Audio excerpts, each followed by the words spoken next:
So how long is that deliberation period? A decade. So it's 10 years figuring out what that project is going to be. Yeah. What are some of the other projects that you've dabbled in that you're like, this ain't it? Yeah, so first thing I did. DJ. yeah. Yes? No, I did. I wanted to start DJing because I wanted to do the music. Yeah. I just started tap dancing though. I want. Brian, we need you to tap dance. We have to do it at some point today. We're tap dancing. I just started. That's good material. Okay.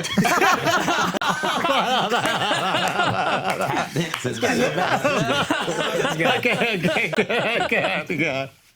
Sorry. So the first thing I did is I put $100 million into a venture fund. I started investing. So this hypothesis was science allows us to engineer atoms and molecules and organisms. So we can engineer physical reality. So we're very good at computers and programming software.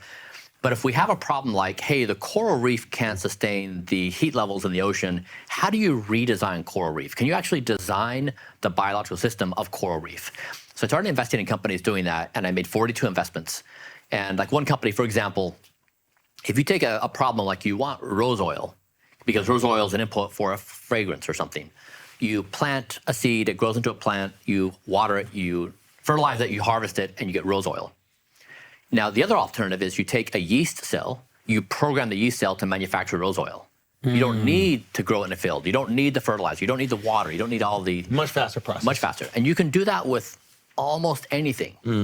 And so I invested in companies that were programming physical reality, or even another company doing atoms, like atom by Lego structures to build new filters or to build new structures to hold gas, or like there's infinite number of varieties.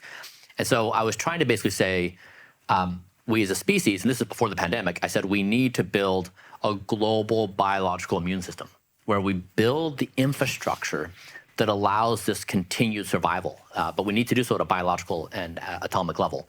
So because I wanted to basically be in the trenches of deep tech, like what's happening in science.